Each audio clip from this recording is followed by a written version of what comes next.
Hello there and welcome to another one of these Lexical Lab 1 minute English videos. If you like this video, make sure you subscribe to our YouTube channel and check out our website www.lexicallab.com to find out more about our online courses.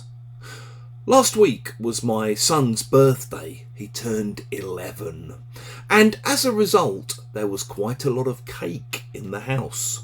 One day my daughter came home early from school and found me sneakily cutting a tiny slither of cake off the one stored in the fridge and shoveling it into my mouth. "Tut, tut, tut," she said. And then, when my wife came home later, she ran up to my wife and said, Mum, I caught Dad stealing a slice of Jean's cake." To which I responded by saying, "Gah, you're such a little grass. Do you go around grassing up all your friends at school as well?" A grass is basically someone who reports other people to the police or to the authorities or the powers that be because other people have done something bad. A grass grasses people up or grasses on people. So maybe if an old friend of yours ends up dealing drugs or getting involved in crime and you try talking to them about it and it doesn't have any impact, you maybe end up grassing them up to the police.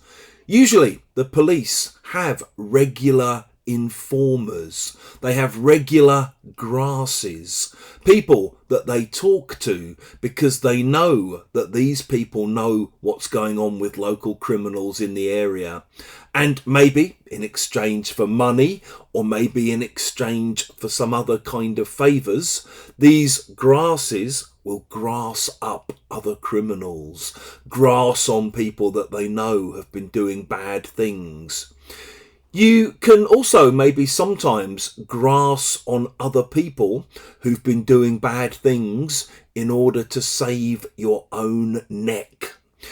Often in huge, great big mafia trials, someone high up in a mafia organisation might turn supergrass. They might become a very, very useful informer. And usually they'll be offered some kind of deal whereby if they inform on people that were in the same gang as them, they'll be given a new identity and maybe not given any kind of prison sentence, because we all know what happens to grasses in prison. If you've enjoyed this video, make sure you click the like button. Please share it with your friends, your students, your colleagues, and in the comment section below, we'd love to see how you might use grass or grass on someone or grass someone up.